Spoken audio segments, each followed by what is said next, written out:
Saudi अरब, मुत्तहदा अरब अमारात और Kuwait में ड्रोन हमले जारी हैं। सऊदी अरब ने गुज़िश्ता शब से अब तक 10 से ज़ायद ड्रोन और मिसाइल मार गिराने का दावा किया। उधर कुवैती फ़ौज ने एक बयान में सरकारी हिदायत पर अमल करने पर जोर देते हुए कहा है कि धमाकों की आवाज़ें मिसाइलों को तबाह करने का नतीजा हैं, जबकि बहरीन में ख़तरे के सायरन बजने लगे। हुकाम ने अवाम से पुरसुकून रहने की अपील कर दी है। सऊदी अरब, मुत्तहदा अरब अमारात और कुवैत में ड्रोन हमले जारी हैं। सऊदी अरब ने गुज़िश्ता शब से अब तक 10 से ज़ायद ड्रोन और मिसाइल मार गिराने का दावा किया। उधर कुवैती फ़ौज ने एक बयान में सरकारी हिदायत पर अमल करने पर जोर देते हुए कहा कि धमाकों की आवाज़ें मिसाइलों को तबाह करने का नतीजा हैं, जबकि बहरीन में ख़तरे के सायरन बजने लगे। हुकाम ने अवाम से पुरसुकून रहने की अपील कर दी है।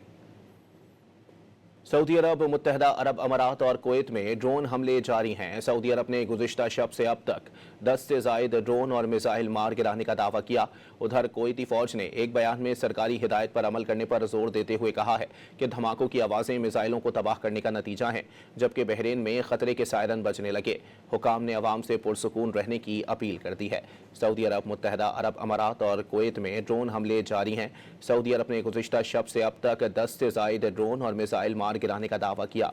उधर कुवैती फ़ौज ने एक बयान में सरकारी हिदायत पर अमल करने पर जोर देते हुए कहा कि धमाकों की आवाज़ें मिसाइलों को तबाह करने का नतीजा हैं, जबकि बहरीन में ख़तरे के सायरन बजने लगे। हुकाम ने अवाम से पुरसुकून रहने की अपील कर दी है।